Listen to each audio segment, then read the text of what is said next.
Bem-vindo ao meu canal, eu sou o professor Marlon Moreira e na aula de hoje vamos aprender um pouquinho do que é conjunto.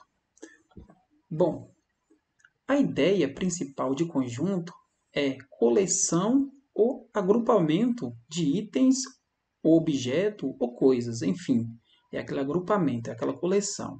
Então aí a gente já está utilizando a ideia de conjuntos. Bom, mas por que recebe o nome noção primitiva de conjunto? Porque na matemática, conjunto não se define, então por isso leva o nome noção primitiva de conjuntos. Bom, vamos aprender o que é um conjunto e o que é os elementos de um conjunto e a pertinência que há entre esses elementos e o conjunto. Vou dar um exemplo do conjunto A. Temos aqui o conjunto A, temos os elementos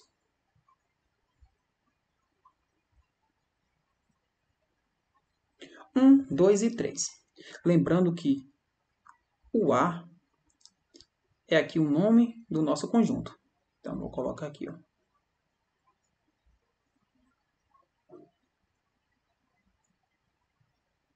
É o nome do conjunto. Os números são os elementos do nosso conjunto.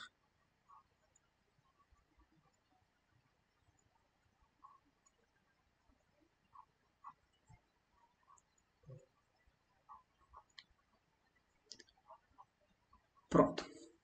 Nessa aula também vamos aprender aqui um pouquinho da pertinência entre elementos e conjunto. O que significa dizer pertinência entre elementos e conjunto? Por exemplo, a gente usa esse ezinho para dizer que pertence ao elemento. Por exemplo, o elemento 1, ele pertence ao conjunto A. A gente pode ver aqui que tem o elemento 1, então ele pertence ao conjunto A. E se eu pergunto para vocês, o elemento 4, ele pertence ao nosso conjunto? Não, ele não pertence ao nosso conjunto A. Então a gente coloca um ezinho cortado.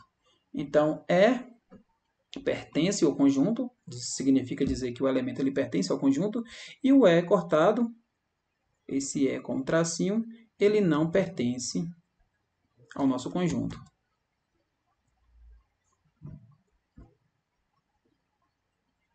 Então aqui no caso é a negação.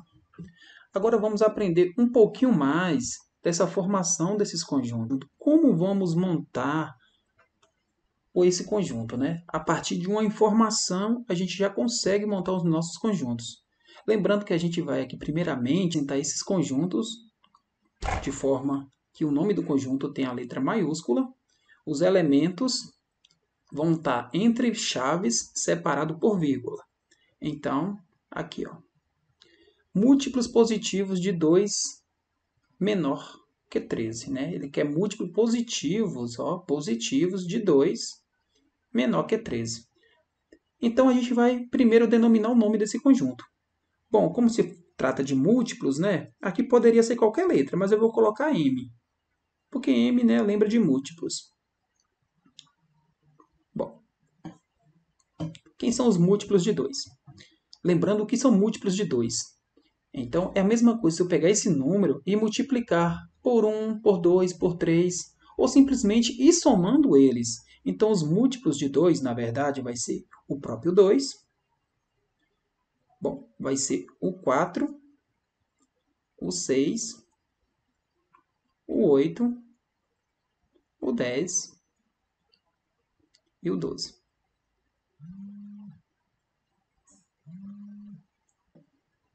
Agora vamos ver aqui um conjunto de consoantes que compõem a palavra diagrama. Então, agora vamos ver quem são as consoantes da palavra diagrama. Bom, primeiramente o nome do conjunto, né? Vamos chamar de C, que lembra de consoantes, né? Abrimos aqui a chave, colocamos nossa primeira consoante, né? Ali no caso D.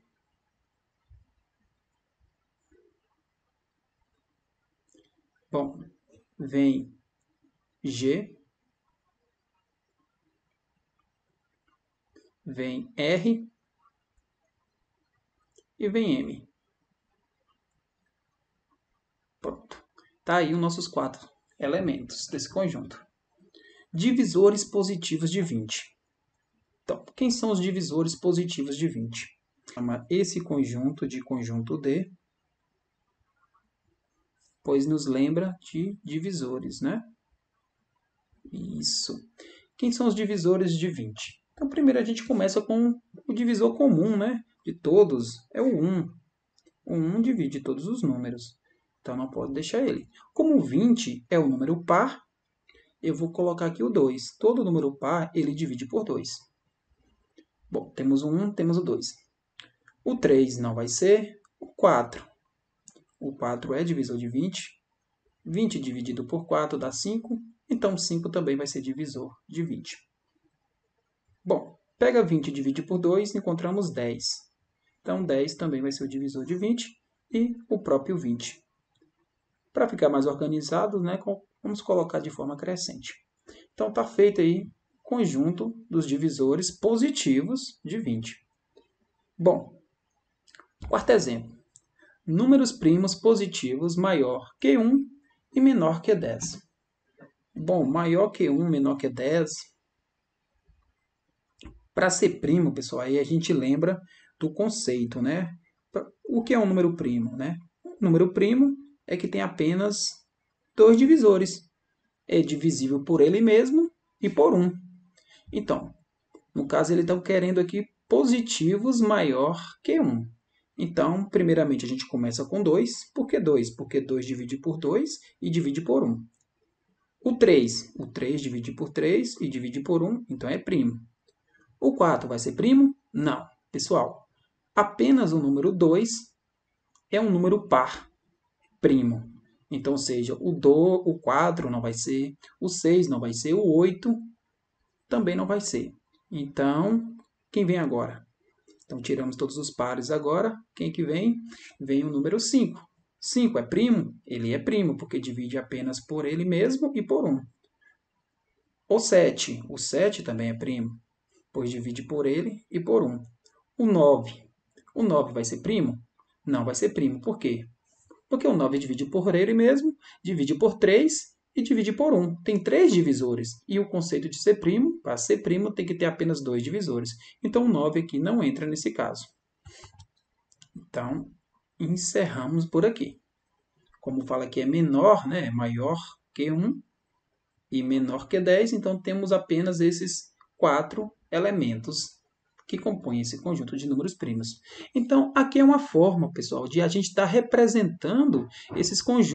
Lembrando que a gente sempre coloca a letra em maiúsculo, né, que representa o nome desse conjunto, coloca entre chaves e separado por vírgula. Essa é uma forma de representar o nosso conjunto, mas a outra forma de a gente estar representando esse conjunto aqui também. A gente pode representar ele de forma de diagrama.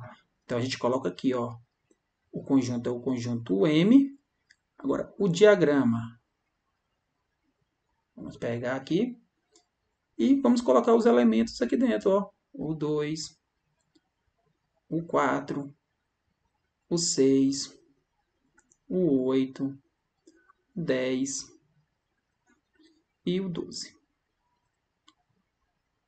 Bom, então essa aqui é outra forma da gente estar representando os nossos conjuntos. Bom, espero que tenha gostado. A nossa primeira aula de conjunto foi essa. Então, fique atento. Até a próxima.